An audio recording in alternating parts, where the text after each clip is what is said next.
What's going on, folks? Hope you're having a wonderful night or day. Welcome back to some more Chrono Odyssey. Today I wanted to talk about an interview that took place a few days ago by a website called GameVoo that featured the producer of the game.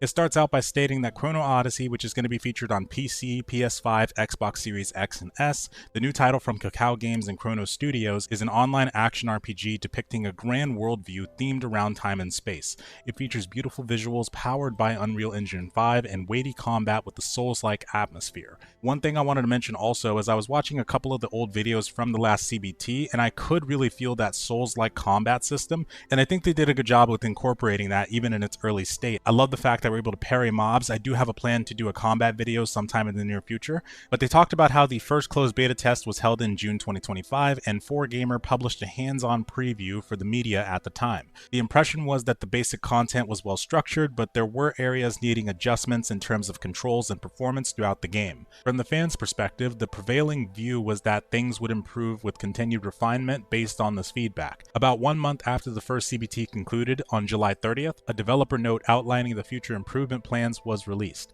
This was very welcome news, but with such a flood of internal level information all at once, it wasn't easy to grasp everything. Therefore, they conducted a written interview with the producer who oversees the game to hear about the intentions behind the announcement and future plans. This includes explanations of the adjustments, so please refer to it while reading the developer notes. One thing to mention also is the interview on the website was done in Korean, so this is a translation of it. Special thanks to the people on Reddit for making a nice structured post for it with the translation. So the first section refers to continuously listening and reflecting player feedback is essential for improving quality. The first question was, could you explain once more what information the CBT was intended to collect? The producer stated that they wanted to assess the completeness of the game's content, understand player needs and what parts they find enjoyable, and identify areas that need strengthening. Since this was their first time publicly showcasing the game, they intended to gather as much feedback as possible about aspects that might cause discomfort during play.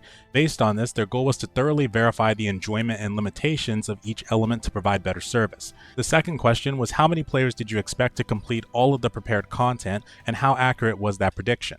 The producer stated that far more players participated than they expected, which made them realize the high level of interest in the game. This itself became a major driving force for future improvements and development. Additionally, the percentage of players who completed all the content was higher than they anticipated, and they were impressed by the gamer's focus and skill. One thing I want to point out too, though, is I remember watching one of the first developer interviews, and I remember them stating that they had expected something like 1 million players to jump into the closed beta, so I'm very curious if they're referring to that number in specific when talking about this, or if there was another expectation.